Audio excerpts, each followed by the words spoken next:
하나님의 은혜가 우리 사랑하는 성도 여러분에게 이 시간 하나님 말씀을 전하는 저와 들으시려고 마음 이렇게 열고 계신 여러분 모두에게, 또 여러분의 가정과 생업에 늘 함께 하시게 되길 주의 이름으로 축원합니다. 우리 교회는 매월 마지막 주 네 번째 주일에 경배와 찬양 예배를 드립니다. 다른 주일에도 우리가 찬양을 하지만 이 주일은 우리가 더 찬양을 더 많이 하고 뜨겁게 하고 찬양하는 가운데 하나님 만나는 그러한 예배, 그래서 경배와 찬양 예배입니다. 특별히 이 경배와 찬양 예배 드릴 때는 우리가 우리 아이들과 함께 온 세대, 아이들부터 우리 할머니 할아버지 이르기까지, 세신자부터 우리 장로님들 이르기까지 온 세대가 함께 예배 드리면서 서로 축복하고 서로 격려하고 서로 사랑하는 한 신앙의 공동체를 회복하는 주일이 바로 오늘 이 경배와 찬양 예배입니다. 이 예배 허락하신 하나님께 영광을 돌리고 또 늘 합심하여서 동참하신 성도님들께 감사드리고 또 숨은 봉사자들에게 다시 한번 감사합니다. 하나님께서 이 예배 받으시고요, 합당한 은혜와 풍성한 은총을 부어주실 줄로 믿습니다. 할렐루야.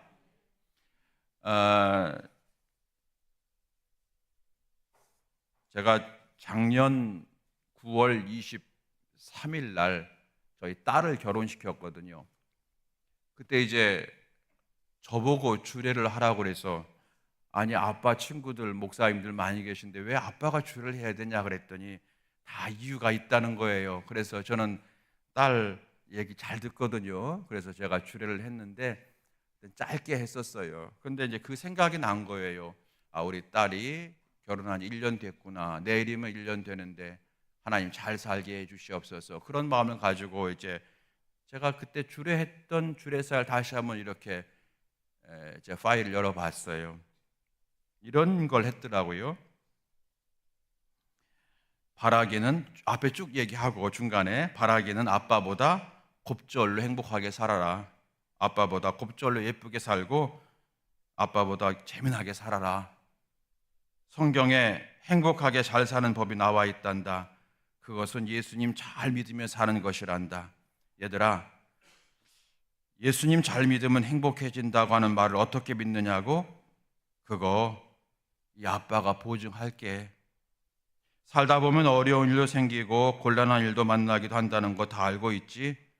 그런데 예수님 잘 믿으면 그 모든 것이 합력하여 복이 된단다. 그것도 이 아빠가 보증할게. 그러니 예수님 가볍게 허투루 믿지 말고 종교인에 머물지 말고 마음을 다해 정성 다해 뜻을 모아 예수님 잘 믿어야 한다. 사랑하는 우리 길령아, 우리 근주야. 이렇게 제가 했더라고요. 여러분, 여기 길령이라고 하는 것은 제 사위 이름이고요, 근주는 제 딸 이름이에요. 여러분, 이 말씀을 제가 여러분에게 동일하게 드립니다. 행복하게 살고 싶으십니까? 후회하지 않는 인생 되고 싶으시잖아요.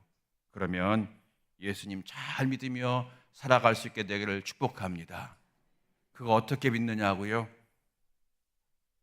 제가 보증을 합니다. 그리고 하나님께서 약속하셨어요. 여러분, 예수님 잘 믿는 저와 여러분 될 수 있게 되기를, 그래서 이 땅에서도 진짜 행복하게 살고 저 하늘나라에서 영원한 의의 멸류가 맺는 우리 모두가 되어지게 되기를 예수님의 이름으로 축원드립니다. 지난주에 우리가 풍랑과 믿음이라고 하는 주제로 말씀을 나누었습니다. 우리 인생에는 크고 작은 풍랑이 있다. 그런데 우리에게는 풍랑만 있는 게 아니다. 성도에게는 믿음도 있다. 그래서 성도는 누구냐? 이 인생의 풍랑을 믿음으로 극복해 나가고 이 인생의 풍랑을 믿음으로 이겨나가는 자가 성도다. 우리 지난주에 그 말씀 나누었었어요. 여러분, 한 주간도 또 앞으로 살아가실 한 주간도 믿음으로 모든 풍랑을 이겨나가는 저 여러분 될 수 있길 주의 이름으로 축원합니다. 오늘 설교 제목입니다. 구원선과 유람선입니다. 구원선과 유람선. 우리 오늘 아이들과 함께 예배드리기 때문에 우리 아이들도 함께 좀 이해가 될 수 있는 그런 내용으로 제가 준비했는데 잘 될까 하고 걱정이 되는데 성령께서 인도하실 줄로 믿습니다. 여러분, 다시 오늘 설교 제목 기억합시다. 따라서 해보실까요? 구원선과 유람선. 시작. 신학자들은 교회를 가리켜서 노아의 방주와 같다라고 말합니다. 여러분, 노아의 방주 아시죠? 구약시대 하나님께서 죄악으로 가득한 세상을 심판하시기에 앞서서 노아에게 방주를 만들어서 그 방주에 들어오는 사람들은 심판받지 아니하고 구원받게 하시려고 했던 하나님의 그 뜻이 담겨있는 그 방주, 그 배조, 그 방주, 하나님의 뜻은 그 방주를 통해서 노아의 가족을 구원하시고 많은 영혼을 구원하기를 원하셨지 않습니까? 그래서 교회를 방주라 하는 것은 무슨 뜻입니까? 교회가 방주의 역할을 해야 된다. 교회의 사명은 영혼을 살리는 사명이 제1사명이다 라고 하는 뜻이 담겨있는 말이 바로 교회는 노아의 방주와 같다, 그런 뜻이 되는 줄로 믿습니다. 성도 여러분, 성경에는요 하나님의 마음이 담겨 있어요. 하나님의 소원이 담겨 있어요. 하나님의 소원은 모든 사람이 구원받기를 원하시는 겁니다. 베드로전서의 말씀 보게 되면은 사람들이 성경에 종말이 예언되어 있는데, 예수님의 재림이 예언되어 있는데 왜 예수님의 재림이 오지 않느냐, 왜 종말이 오지 않느냐라고 묻습니다. 그때 베드로 사도는 이렇게 말하잖아요. 한 사람이라도 더 구원하시고자 하는 하나님의 뜻이 있기 때문입니다 하는 거예요. 종말을, 재림을 늦추시는 이유는 한 사람이라도, 오늘 예를 들어서 하나님께서 오늘 재림하셔서 오늘 종말을 이루시려고 하시다가 하루 연기하신다면 오늘 이 하루 구원받을 사람이 한 명이라도 있을 거 아니겠어요? 그래서 하나님께서는 한 사람이라도 더 구원받게 하시려기 위해서 재림을 주신다, 종말을 주신다라고 하는 말씀이 베드로전서에 있거든요. 여러분, 우리가 감리교인데 감리교를 창시한 요한 웨슬레 목사님이 이렇게 말을 했어요. 마지막 임종할 때 이렇게 말을 했어요. 나는 감리교인 숫자가 줄어드는 것을 두려워하지 않습니다. 내가 진정 두려워하는 것은 감리교인들 가슴 속에 전도의 불꽃이 사라지는 것을 두려워합니다. 이렇게 말을 하셨대요. 여러분과 저는 성도이고 또 감리교인이에요. 여러분, 저와 여러분의 가슴 속에 전도의 불꽃이 활활 타올라야 될 줄로 믿습니다. 자, 여러분, 오늘 설교 제목이 뭐라고요? 구원선과 유람선. 구원선과 유람선. 자, 그럼 오늘 우리 한국 교회는 요즘에 오늘 한국 교회는 구원선입니까? 유람선입니까? 우리 명암교회는 지금 구원선으로서의 그 역할을 감당하고 있습니까? 유람선으로서 머물고 있습니까? 구원선과 유람선, 똑같은 배지만 목적이 다르잖아요. 한번 사진을 볼까요? 구원선, 구조선이라고 할 수가 있죠. 구조선, 이것은 구조선이잖아요. 구조선, 그렇죠? 물에 빠진 사람들을 구해내는 거예요. 그 유람선은 어떠면, 유람선 볼까요? 노는 거잖아요. 유람선 어떤 배입니까? 한강 유람선, 충주호 유람선, 서귀포 유람선, 홍도, 흑산도 유람선, 해외 크루즈 이랬잖아요. 여러분, 유람선의 목적은 뭐예요? 그 배에 탄 사람들을 즐겁게 하는 일에 집중하는 게 유람선의 목적이에요. 구원선은 무엇입니까? 구원선의 목적은 뭡니까? 어떤 배가 침몰하여 그 사람들이 물에 빠졌다고 할 때에 그 사람들을 구하기 위한 목적을 가지고 출항을 합니다. 그게 바로 여러분 구원선입니다. 그래서 구원선은 모든 역량을 물에 빠진 사람들을 건져내는 일에 집중을 하지요. 자, 여러분, 우리 교회를 배로 비유한다면 어떤 배일까요? 어떤 배가 되어야만 되나요? 구원선입니까? 유람선입니까? 그렇죠. 구원선이 돼야 되는 거죠. 그런데 여러분, 현대 교회는 유람선과 같은 교회가 너무나 많다라고 하는 신학자들의 지적이 있는데 여러분들은 어떻게 생각하시는지요? 여러분, 다 같이 한번 저를 따라서 해주시면 감사하겠어요. 우리 명암교회는 구원선입니다. 시작. 아멘. 우리 명암교회는 구원선이었고 앞으로도 구원선이어야 될 줄로 믿습니다. 지금도 구원선으로 항해하고 있는 줄로 믿습니다. 우리 명암교회는 구원선이다. 오늘 여러분 이 사실을 꼭 기억하시면 되겠어요. 이제 우리 교회가 유람선이 아니라 구원선이 되려면 우리가 무엇을 해야 되는 것인가? 짧게 여러분과 함께 말씀을 나누고 마칠게요. 두 가지인데 첫 번째입니다. 복음입니다. 복음을 알아야 되시고요, 복음으로 무장하셔야 됩니다. 여러분, 복음이 뭡니까?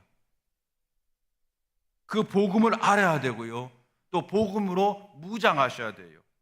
오늘 로마서 1장 16절 말씀 보니까 이렇게 기록하고 있습니다.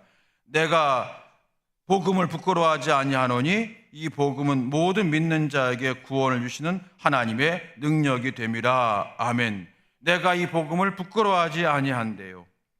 여기 여러분 로마서 1장에는 복음이라고 하는 단어가 7번 반복적으로 등장합니다. 복음은 유앙겔리온이라고 하는 말인데, 유는 좋다, 겔리온은 소식, 그런 뜻이어서 유앙겔리온, 좋은 소식, 그런 뜻입니다. 그래서 이 복음은 좋은 소식이에요. 영어로 하면 가스펠. 가스펠이 무슨 뜻입니까? 아름다운 이야기, 복된 이야기, 그런 뜻이잖아요. 여러분, 복음이 왜 좋은 소식이고 복음이 왜 아름다운 소식입니까? 복음에는 하나님의 자녀가 되는 길이 담겨 있기 때문에 그래요. 복음에는 천국 가는 방법이 담겨 있기 때문에 복된 소식인 줄로 믿습니다. 그런데 여러분, 복음이 왜 아름다운 소식일까요? 나 같은 자도 그 복음으로 인하여 구원받는 길이기 때문에 아름다운 소식이 되어지는 거예요. 여러분, 그래서 사도 바울이 말합니다. 나는 복음을 부끄러워하지 아니한다 라고 말하고 있는 겁니다. 이 말은 다시 말하게 되면 나는 복음을 자랑스러워한다, 이 뜻 아닐까요? 나는 복음을 자랑스러워한다. 여러분, 사람마다 자랑하는 것이 있어요. 자랑스러워하는 게 있습니다. 어떤 사람은 돈을 자랑합니다. 돈이면 뭐든지 다 된다 생각합니다. 그래서 자기의 돈을 자랑하고, 어떤 사람은 자기 배운 것을 자랑합니다. 나 어느 학교 출신이다라고 하는 거죠.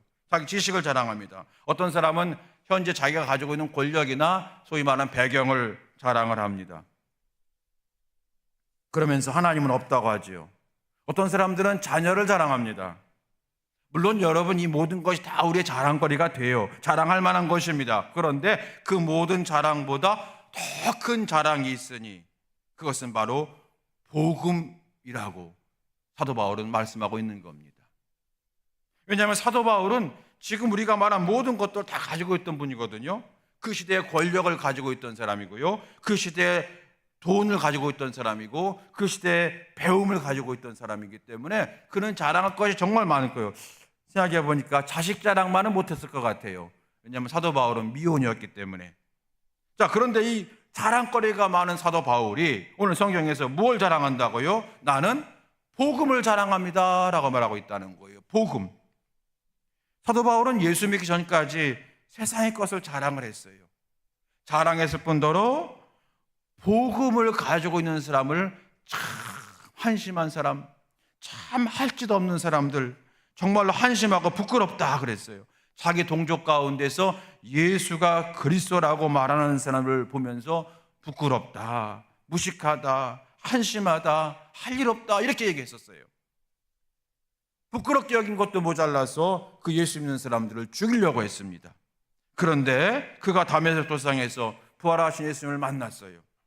영접을 했어요. 그리고 나서 뭐라고 말합니까? 나는 복음을 더 이상 부끄러워하지 않는다, 나는 복음을 자랑스러워한다라고 선언하잖아요. 왜냐하면 알고 보니까 복음만큼 소중한 게 없더라는 거예요. 복음만큼 자랑스러운 게 없더라는 거예요. 왜냐하면 오늘 16절 다시 말씀 보니까 16절에 이 복음은 모든 믿는 자들에게 구원을 주시는 하나님의 능력이 됨이라, 이렇게 말씀하고 있어요. 이 복음이 왜 자랑스럽냐면, 이 복음은 지옥 갈 수밖에 없는 나를 천국으로 인도하는 하나님의 방법인데, 그 방법은 하나님의 능력이라는 거예요. 여러분, 능력이라고 하는 말이 무슨 말이냐면요, 헬라어로 디나미스예요. 그런데 이 말은, 이 디나미스에서 나온 게 뭐냐면 다이너마이트가 나와 있어요. 다이너마이트 아시죠? 우리가 여러분 옛날에, 정말 옛날이네요, 정말 라떼, 우리 아이들 싫어하겠네. 라떼는요, 저 속초를 가려면 미시령을 이렇게 가야 되는데, 제가 한번 그 미시령 옛길을 갔다가 아주 죽는 줄 알았어요. 대관령하고 틀리더라고요. 대관령도 꾸불꾸불 내려갔잖아 옛날에는. 그런데 미시령은 정말로 무서웠어요. 여기서 죽는 거 아닌가.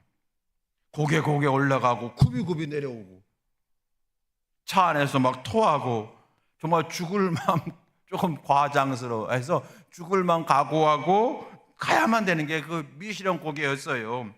그런데 언제부터인가 여러분 그 꼬부랑 길이 어떻게 됐어요? 없어졌어요.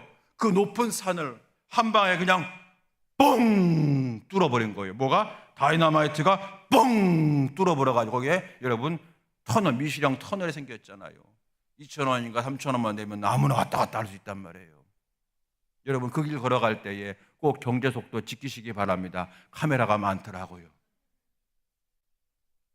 산을 부수고 바위를 부수는 힘, 이게 바로 여러분 디나미스라는 거예요.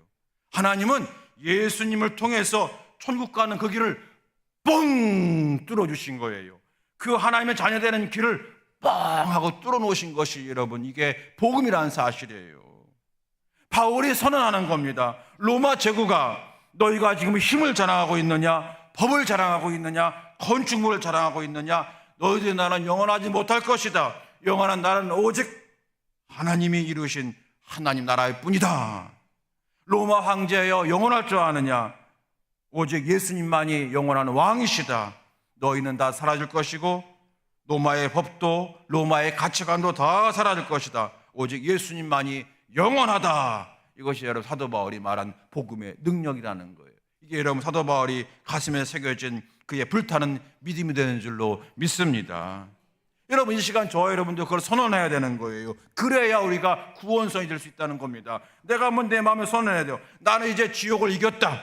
나는 이제 예수 안에서 나를 정죄할 사람은 아무도 없다. 오늘 내 생이 마지막 날이 할지라도 나는 천국에서 영원히 살 거다. 이게 확신이 있을 때 내가 구주선 역할을 감당할 수 있는 거 아니겠어요?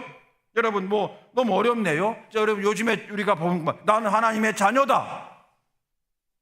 이 사실을 기억하고 믿을 때 내가 구조선의 역할을 감당할 수 있지 않을까요? 나는 하나님의 자녀다. 비록 내가 돈이 없을 수 있고 비록 내가 몸이 아플 수도 있고 비록 내가 오늘 세상에서 사업에 실패할 수 있지만 나는 여전히 하나님의 자녀다. 여러분 자녀를 구원하는 분이 아버지예요. 아버지가 자녀를 구원하지 않으면 누가 구원하겠습니까? 그래서 나는 하나님의 자녀다.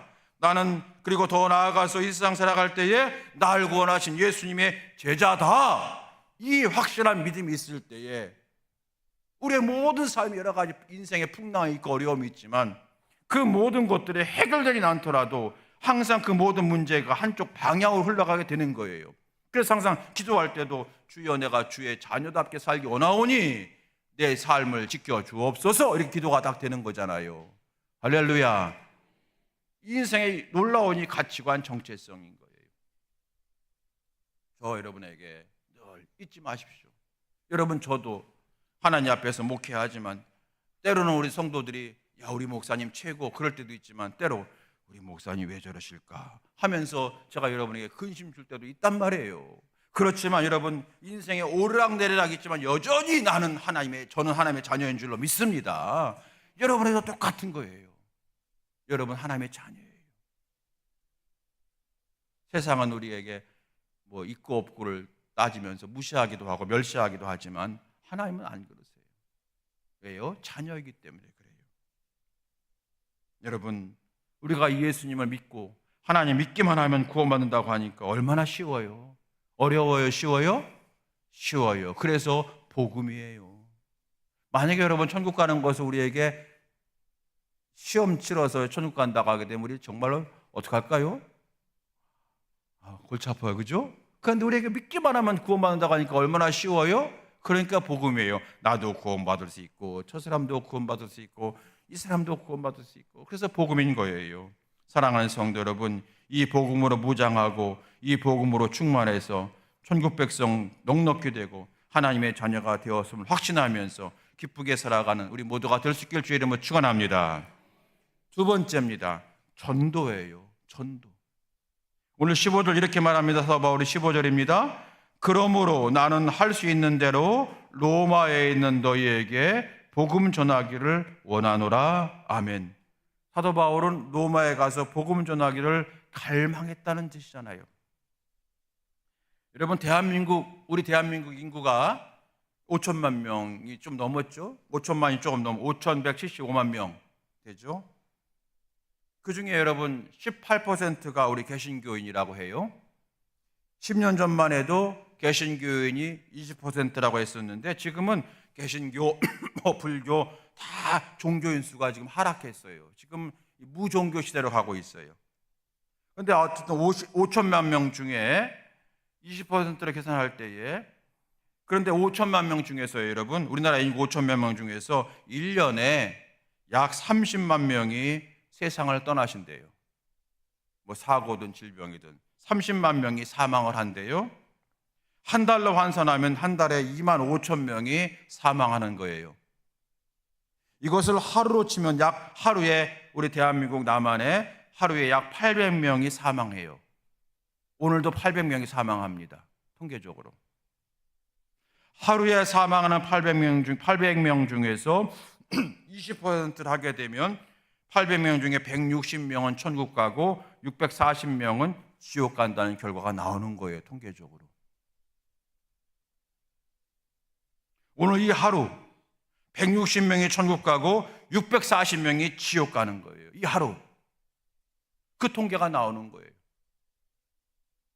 우리 곤지암의 인구가 얼마일까요? 작년 2만 조금 넘었어요. 2만 1,700명.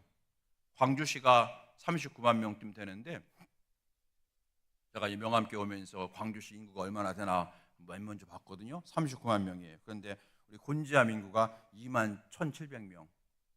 좀 샘나게 초월읍 인구가 5만 명이래요. 초월읍이 조금. 여러분, 2만 1,700명인데 곤지암 읍 인구가 이 중에 20% 하게 되면 얼마예요? 4,340명이에요. 2만 1,700명 중에서 4,000명만 천국 가는 거예요. 우리가 전도해야 될 이유가 여기에 있는 거예요. 주님의 은혜로, 주의 십자가로 천국 가는 길이 뻥 뚫렸지만 그걸 알지 못해서, 거기에 관심을 갖지 못하고 여전히 세상에 어울리고 세상에 눌려있고 세상의 전부인 줄 알고 세상의 가치관에 허덕이는 사람들에게 우리는 그러므로 전도해야 될 줄로 믿습니다. 복음을 전해야 되는 거예요. 성경은 우리만 구원받았다고 해서 잘했다라고 말하지 않았습니다. 나가서 복음을 전하라고 합니다.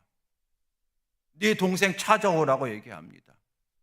네 동생이 누구예요? 누가복음 15장에 두 아들이 있었는데 첫째 아들이 늘 아버지랑 같이 있었어요. 첫째 아들은 아버지랑 같이 있으면서 즐겁게 생활해요. 그런데 아버지의 근심은 항상 집 나간 둘째예요. 이 첫째는 아버지의 마음을 전혀 모르는 거예요. 자기는 열심히 한다고 하죠. 아버지는 항상 우리 둘째 언제 돌아오나.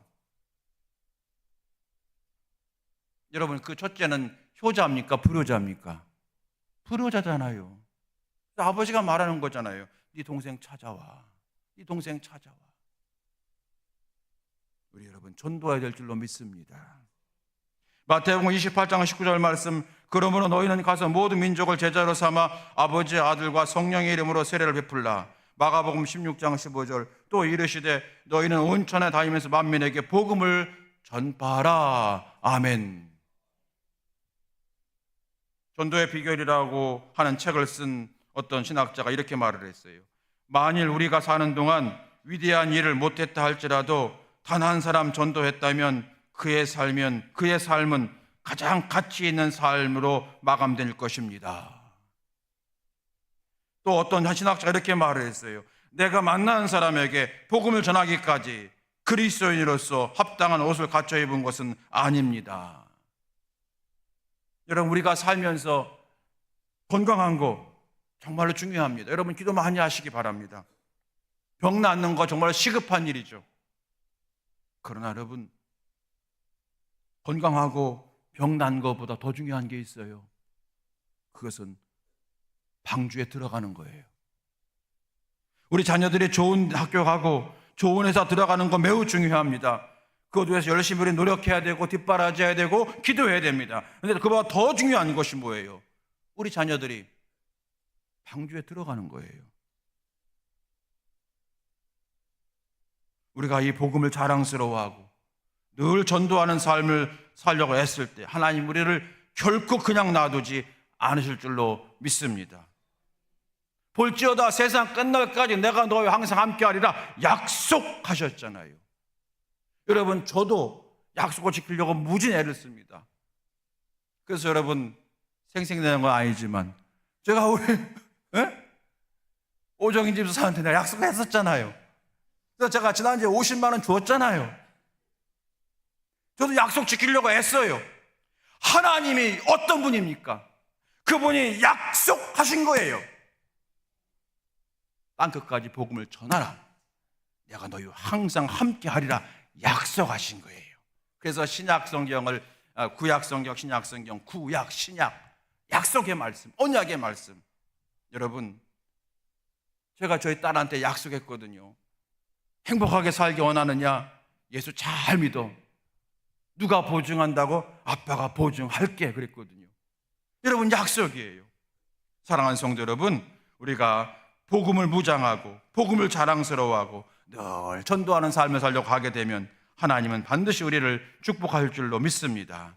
가정의 주인 되어주실 것이고요, 생업의 대표자가 되어주실 것이고요, 자녀들을 책임져 줄 것이고요, 신앙생활에 기쁨과 능력을 더하여 주실 줄로 믿습니다. 오늘 설교 제목 구원선과 유람선, 꼭 기억하십시오. 구원선과 유람선. 하나님은 우리 교회가 무슨 선 되기를 원하세요? 구원선 되기를 원하십니다. 여러분, 힘써 전도해서 우리 교회가 구원선이 더욱 되어야 될 줄로 믿습니다. 그러기 위해서 여러분, 오늘부터 시작되는 연합성에 힘써 참석하셔서요, 은혜 많이 받으시기 바랍니다. 군사에게 무기가 필요하듯이 말씀 듣고 은혜 받으면서 영적 무기를 회복하는 이번 성회가 될 수 있길 주의 이름으로 축원합니다. 그리고 다음 주에 있을 봉사주일, 전도주일에도 내가 먼저 하고 우리 부서가 먼저 나아가는 거예요. 당신의 교회는 구원선입니까? 유람선입니까? 나의 신앙은 구원선 신앙입니까? 유람선 신앙입니까? 사랑하는 성도 여러분, 복음을 자랑스러워하는 성도가 되시고 그 복음을 전하는 전도자로 일생 살아가는 우리 모두가 다 될 수 있게 되기를 주님의 이름으로 축원합니다. 우리 이 시간에 함께 찬양할까요? 우리 말씀 준비하면서 제가